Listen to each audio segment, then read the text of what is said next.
এটি একটা ঐতিহ্য, সবসময় দুর্দান্ত ঢাকা বিশ্ববিদ্যালয়ের সাথে রিলেটেড। কিন্তু লক্ষ্য করেছি সোশ্যাল মিডিয়ায় একটি গুপ্ত সংগঠন রয়েছে, তার নেতা কর্মীরা তারা সংঘবদ্ধভাবে এর বিরুদ্ধে অপপ্রচার চালাচ্ছে। প্রিয় উপস্থিতি, আমাদের আজকের এই অবস্থান কর্মসূচি থেকে আমরা বিশ্ববিদ্যালয়ের সম্মানিত বিসি স্যার এবং ডক্টর স্যার আজকের দিন পর্যন্ত তাদেরকে নিরাপত্তার যে সংকট ঘাটতি ছিল সেই তার স্বীকারোক্তি কিংবা সে ধরনের কোনো ব্যাখ্যা তারা প্রদান করেনি। আমরা নিন্দা জানাচ্ছি, তারা নীরব ভূমিকা পালন করছে, আমরা নিন্দা জানাচ্ছি।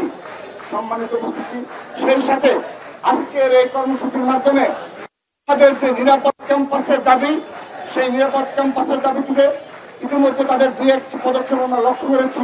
তারা বলেছে সৈয়দ উদ্যানকে রমনা পার্কের ন্যায় তারা মনিটরিং এর আওতায় নিয়ে আসবে, সিসি ক্যামেরা এবং আলোক সজ্জার ব্যবস্থা করবে।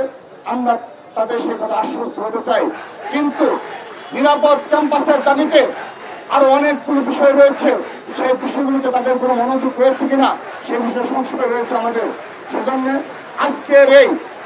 আজকের এই কর্মসূচি থেকে, এই অবস্থান কর্মসূচি থেকে আমরা আনুষ্ঠানিকভাবে আগামীতে কখনো যেন একজন শিক্ষার্থী আর এ ধরনের অনাকাঙ্ক্ষিত কোনো ঘটনার শিকার হয় সে বিষয়ে দৃষ্টান্তমূলক পদক্ষেপ গ্রহণ করার জন্য অনুরোধ জানাচ্ছি এবং সামনের হত্যাকাণ্ড জড়িত তাদেরকে সবাইকে গ্রেফতার করে আইনের আওতায় নিয়ে আসার অনুরোধ জানাচ্ছি।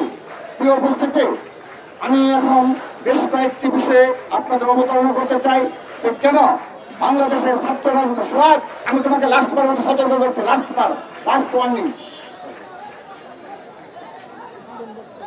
সম্মানিত উপস্থিতি, আপনারা লক্ষ্য করে দেখবেন এই সাম্য এবং সর্বশেষ আমরা পারভেজকে হারিয়েছি, অর্থাৎ স্বল্প সময়ের ব্যবধানে রাজধানী ঢাকায় বেসরকারি বিশ্ববিদ্যালয়ে আমরা পারভেজকে হারালাম এবং সর্বশেষ ঢাকা বিশ্ববিদ্যালয়ে আমরা সাম্যকে হারালাম। স্বাভাবিকভাবেই ছাত্র দলের নেতা কর্মীরা যারা বিগত 15.5 বছর এই খুনি হাসিনার বিরুদ্ধে প্রকাশ্যে হাসিনার চোখে চোখ রেখে, হাসিনার প্রশাসনের চোখে চোখ রেখে রাজপথে লড়াই করেছে, সংগ্রাম করেছে, তাদের হৃদয়ে রক্ত করে রয়েছে যে এই স্বল্প সময়ের ব্যবধানে তারা তাদের 2 সহকর্মীকে, পদ্মারে 2 জন নেতাকে তারা হারিয়েছে। তারা স্বাভাবিকভাবে ক্ষুব্ধ, তারা স্বাভাবিকভাবে ব্যথিত, তার খুব অবশ্যই সোশ্যাল মিডিয়ায় প্রকাশ করেছে এবং আমরা অবশ্যই সেই সময়ে বেশ কিছু দাবি দেওয়ার সামনে এসেছে। এটি স্বাভাবিক, কারণ ছাত্রদল বাংলাদেশের সবচেয়ে বৃহৎ ছাত্র সংগঠন। স্বাভাবিকভাবেই একজন সহকর্মীকে যখন এইভাবে হত্যাকাণ্ডের শিকার হতে হয় তাদের মেনে নিতে কষ্ট হয়। এখন তো খুনি হাসিনা নেই, এখন কেন এই ধরনের হত্যাকাণ্ডের শিকার হবে ছাত্রদলের নেতা কর্মীরা? সে কারণে তারা প্রতিক্রিয়া জানিয়েছে এবং যৌক্তিকভাবে সে প্রতিক্রিয়া দেখেছে। কিন্তু এই বাংলাদেশে একটি গুপ্ত সংগঠন রয়েছে, 1971 সালের পরাজিত শক্তিদের দূষর রয়েছে, যারা এই ঢাকা বিশ্ববিদ্যালয়ে এখনো গুপ্ত অবস্থায় রাজনীতি করে, যারা প্রকাশ্যে তাদের সংগঠনের পরিচয় দিতে লজ্জাবোধ করে। সেই সংগঠনের নেতা কর্মীরা সাম্যের হত্যাকাণ্ড নিয়ে সোশ্যাল মিডিয়ায় প্রপাগান্ডা ছড়িয়েছে। আমরা শুধু নিন্দা জানিয়ে ক্ষান্ত হব না, আমরা তাদেরকে দাঁত ভাঙা জবাব দেওয়ার জন্য আমরা যখন মনে করব তাদেরকে রাজপথে আমরা সেভাবে জবাব দেব। আমরা আমাদের ভাইকে হারিয়েছি, আমাদের স্বাভাবিকভাবে আমাদের নেতা কর্মীরা ক্ষুব্ধ থাকবে। আপনারা লক্ষ্য করে দেখবেন তারা কতটা হিংস্র, তারা কতটা মনুষ্যত্বহীন, সেই প্রমাণ তারা সোশ্যাল মিডিয়ায় দিয়েছে। তারা ইতিমধ্যে 3 জনকে গ্রেপ্তার করা হয়েছে বলে আমাদের জানানো হয়েছে। যদিও আমরা এই বিষয়ে স্পষ্ট বক্তব্য রাখছি না, কারণ বিশ্ববিদ্যালয় প্রশাসন আনুষ্ঠানিকভাবে আমাদের অবহিত করেনি যে এই 3 জনই সত্যিকার অর্থে সামনের খুনি এবং সেই হত্যাকাণ্ডের সাথে পুরোপুরি জড়িত, আমাদেরকে তারা স্পষ্ট করেনি। সে কারণে আমরা এই বিষয়ে পরবর্তীতে আরো বেশি স্পষ্ট বক্তব্য রাখবো। কিন্তু আপনারা লক্ষ্য করে দেখবেন এই গুপ্ত সংগঠনের নেতা কর্মীরা যারা ঢাকা বিশ্ববিদ্যালয়ের স্টুডেন্ট না, তারা কেউ টেকনাফ, তেতুলিয়া কিংবা বাংলাদেশের বিভিন্ন প্রান্তে অবস্থান করছে, যাদের ছাত্রদল সম্পর্কে কোনো ধারণা নেই, যারা 15.5 বছরে একদিন রাজপথে নামার কোনো রেকর্ড নেই, তারা সোশ্যাল মিডিয়ায় প্রপাগান্ডা ছড়ায়। সম্রাট নামে যে একজনকে গ্রেপ্তার করা হয়েছে, সে নাকি শ্রমিক দলের সাংগঠনিক সম্পাদক। সেজন্য প্রিয় ভাইরা, আজকে এখানে আমরা উপস্থিত করেছি সেই সম্রাটকে, যিনি এই মাদারীপুরের ডাসার উপজেলার যে শ্রমিক দলের সাংগঠনিক সম্পাদক যাকে পরিচয় দেওয়া হয়েছে, এই শিবিরের নেতা কর্মীরা যারা 71 সালে পরাজিত শক্তি, তাদের নেতা কর্মীরা যে সম্রাট সাংগঠনিক সম্পাদক, হ্যাঁ এই সম্রাট সাংগঠনিক সম্পাদক কি শুরু করছে, সেই সম্রাটকে আমরা আপনাদের সামনে উপস্থিত করেছি। এই সেই সম্রাট যার সোশ্যাল মিডিয়াতে আপনারা দেখবেন শত শত কর্মসূচির, যারা খুনি হাসিনার বিরুদ্ধে লড়াই সংগ্রামের যার অনেকগুলো ফুটেজ রয়েছে, সেই সম্রাট সাংগঠনিক সম্পাদক। একই এলাকায় বাড়ি হওয়ার কারণে তারা কতটা দুষ্ট প্রকৃতির ছাত্র সংগঠন হলে তারা এই খুঁজে বের করে সেই সম্রাটকে ওই সম্রাট বলে চালিয়ে দেওয়ার মানসিকতা রাখে। তারা নিজেদের ইসলামিক ছাত্র সংগঠন মনে করে, আমি বিশ্বাস করি তারা একটা মুনাফাকের সংগঠন। তার প্রমাণ আবারও ওই সাম্য হত্যার মাধ্যমে এবং সম্রাটকে এবং আবারও তারা এই সম্রাটকে ওই সম্রাটকে একই ভাবে মিলিয়ে প্রমাণ করছে তারা মুনাফিকের দল। এবং সেই কারণেই 1990 সালে সকল সংগঠন, সকল ছাত্র সংগঠন মিলে তাদের বিরুদ্ধে নিষিদ্ধের পক্ষে অবস্থান গ্রহণ করেছিল। তাদের চরিত্রের কারণে, তাদের এই মুনাফিক এবং দ্বিচারিতার কারণে 1990 সালে সকল ছাত্র সংগঠন এক এবং ঐক্যবদ্ধভাবে তাদের নিষিদ্ধের পক্ষে অবস্থান গ্রহণ করেছিল। সেই অবস্থান আজ অবধি রয়েছে।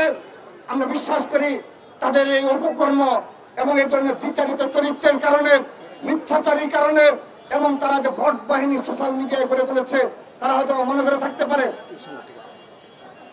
তারা হয়তো মনে করতে পারে এই প্রপাগান্ডার মাধ্যমে বাংলাদেশের ছাত্র সমাজকে বিভ্রান্ত করে এই ছাত্র দলকে কলুষিত করবে এবং ছাত্র দলকে সাধারণ শিক্ষার্থীদের দূরে সরে দিবে। স্পষ্টভাবে বলতে চাই, এই ঢাকা বিশ্ববিদ্যালয় চত্বরে দেখে যাও, ঝড় বৃষ্টিকে উপেক্ষা করেও শত শত সামনের ভাইরা এখানে রাজপথে অবস্থান গ্রহণ করেছে। তোমাদের মিছিল কত বড় হয় আমরা লক্ষ্য করে দেখেছি। স্বাধীনতার পর থেকে কার কি অর্জন আমরা অবগত রয়েছি। ছাত্র সমাজের পক্ষে, সাধারণ শিক্ষার্থীদের পক্ষে এই ছাত্র দল ব্যতীত আর কোন ছাত্র সংগঠন উল্লেখযোগ্য কোন অর্জন নেই। যুগে যুগে প্রমাণিত, আগামীতেও আমরা প্রমাণ করবো ইনশাআল্লাহ। প্রিয় উপস্থিতি, আমি আরেকটি বিষয় অবতারণা করতে চাই। এই বিশ্ববিদ্যালয়ের প্রশাসনে বিগত সময়ে জুলাই আগস্টের পরবর্তী বাস্তবতায় সাধারণ শিক্ষার্থীদের প্রধান দাবি ছিল ছাত্রলীগের সন্ত্রাসীদেরকে চিহ্নিত করে পদক্ষেপ নেওয়া, বিচারের আওতায় নিয়ে আসা। কিন্তু ইতিমধ্যে 9 মাস অতিবাহিত হয়েছে। আমরা দেখতে পেয়েছি এই ঢাকা বিশ্ববিদ্যালয়ের প্রশাসনে যারা রয়েছে, সম্মানিত ভিসি স্যার, প্রক্টর স্যার, তাদের সামান্যতম এ বিষয়ে কোনো পদক্ষেপ আমরা লক্ষ্য করি না এবং সদিচ্ছা রয়েছে কিনা আমরা সন্দেহ পোষণ করছি। সেই সাথে এই ঢাকা বিশ্ববিদ্যালয়ের নীল দলের শিক্ষকরা রয়েছে, যারা বিভিন্ন সময়ে সরাসরি খুনি হাসিনার পৃষ্ঠপোষকতা করেছে এবং বাংলাদেশকে একটা ফ্যাসিস্ট রাষ্ট্রে পরিণত করার জন্য তারা তাদের অনেক বেশি দায় রয়েছে। সেই একজন শিক্ষকের বিরুদ্ধে আজকের দিন পর্যন্ত ঢাকা বিশ্ববিদ্যালয়ের প্রশাসন কিংবা বাংলাদেশের কোন বিশ্ববিদ্যালয় প্রশাসন ব্যবস্থা নেয়নি। আমরা লক্ষ্য করছি সেই ছাত্রলীগের সন্ত্রাসীরা হয়তো বা কতিপয় যারা শীর্ষ সন্ত্রাসী, তারা হয়তো বা পালিয়ে গেছে। তারা অনেকে লুকিয়ে আছে ঢাকার বিভিন্ন অলিগলিতে লুকিয়ে আছে। কিন্তু উল্লেখযোগ্য সংখ্যক ছাত্রলীগের পদধারী নেতা কর্মীরা এখন পর্যন্ত এই ঢাকা বিশ্ববিদ্যালয়ের সবগুলো হলে এবং ক্যাম্পাসে অবস্থান গ্রহণ করছে এবং এই নীল দলের দোসররা, খুনি হাসিনার দোসররা এখন পর্যন্ত ঢাকা বিশ্ববিদ্যালয়ে তারা দাপিয়ে বেড়াচ্ছে এবং তারা বিভিন্ন বাংলাতে অবস্থান গ্রহণ করছে।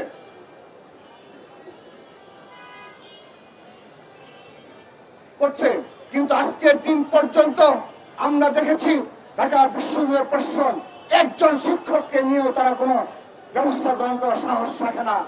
আমরা দেখেছি যে বাংলাদেশের যে বর্তমানে যে সরকার ক্ষমতায় রয়েছে, তারা কতটা দুর্বল সরকার।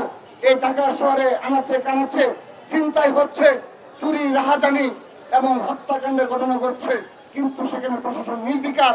তাদের নিয়ন্ত্রণ নেই, ঠিক একইভাবে ঢাকা বিশ্ববিদ্যালয়ের প্রশাসনের আদৌ এই ছাত্রলীগের বিচার করার ক্ষমতা রয়েছে কিনা আমরা বারবার সন্দেহ পোষণ করছি। আমরা তাদেরকে বলতে চাই, সাম্য হত্যার বিচার এবং নিরাপদ ক্যাম্পাসের যে দাবি রয়েছে সেই নিরাপদ ক্যাম্পাসের দাবি তারা পূরণ করবে, শিক্ষার্থীদের দাবি পূরণ করবে এবং ছাত্রলীগের বিচারের দৃশ্যমান পদক্ষেপ গ্রহণ করবে। আমরা অচিরে আজকের এই কর্মসূচি ঘোষণা করছি, সাম্য হত্যার বিচারের দাবিতে যেভাবে আমরা রাজপথে থাকবো, যেভাবে নিরাপদ ক্যাম্পাসের দাবিতে আমরা রাজপথে থাকবো, ঠিক একইভাবে পুরো ছাত্র দলের নেতা কর্মীরা বলতে চায় খুব দ্রুততম সময়ে সারা বাংলাদেশে এই ছাত্রলীগের বিচারের দাবিতে আবারও মার্চ ফর জাস্টিস কর্মসূচি পালন করবো আমরা। প্রিয় উপস্থিতি, আমি আমার বক্তব্যের শেষ পর্যায়ে রয়েছি। আমরা শুধু বলতে চাই, এই সাম্য হত্যার বিচারের দাবিতে এবং সর্বশেষ এই সম্মানিত বিসি স্যার এবং প্রক্টর স্যারের যে পদত্যাগের যে দাবি উঠেছে, আমি বিশ্বাস করি তারা সম্মানিত ব্যক্তি হিসাবে তারা এই দাবিগুলো বিবেচনা করবে। ছাত্রদল কোনো প্রেশার ক্রিয়েট করে কোনো দাবি আদায় করবে না। আপনারা লক্ষ্য করেছেন, পারভেজ হত্যা এবং সাম্য হত্যার পরও ছাত্র দলের নেতা কর্মীরা একজন খুনিকেও একটা গায়ে টাচ করে দেখিনি। আমরা মব জাস্টিসে বিশ্বাস করি না। আমরা মব কালচারে ছাত্র দল তৈরি যেন না হয়। আমরা যদি কোনো ছাত্রলীগ কিংবা দূষণদের ধরতে পারি, আমরা সরাসরি পুলিশ প্রশাসনের নিকট তাকে সাপোর্ট করি। এটি ছাত্র দল এই স্টাইলে চলছে। এই ভূমিকার কারণে একটি গুপ্ত সংগঠন রয়েছে যারা মনে করে থাকে আমাদেরকে সোশ্যাল মিডিয়ার মাধ্যমে নিয়ন্ত্রণ করে তারা তাদের ক্যাম্পাস কেন্দ্রিক যে অপকর্ম রয়েছে, তারা তাদের যে ধরনের কর্মকাণ্ড রয়েছে অব্যাহত রাখবে। স্পষ্ট ভাষায় বলে দিতে চাই, অচিরেই দেখতে পারবেন এই ঢাকার রাজপথ কার দখলে। ঢাকার রাজপথ ছাত্র দলের দখলে ছিল খুনি হাসিনার আমলে। আগামীতেও এই ছাত্র দলের নেতৃত্বে বাংলাদেশের সকল গণতান্ত্রিক আন্দোলন সফল হবে ইনশাআল্লাহ। স্পষ্টভাবে বলতে চাই, সবকিছু প্রমাণ হবে রাজপথে ইনশাআল্লাহ। প্রিয় উপস্থিতি, আমরা আমাদের এই কর্মসূচি শেষ পর্যায়ে চলে এসেছি।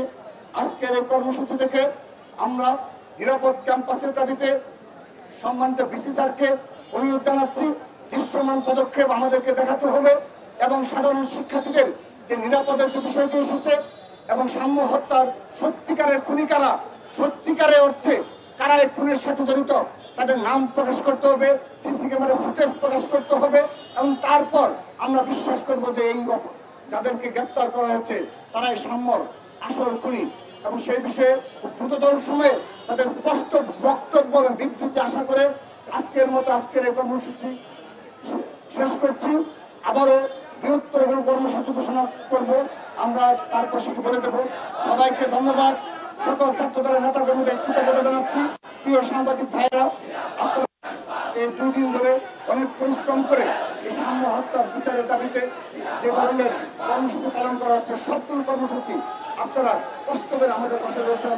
আপনাদের প্রতি ধন্যবাদ।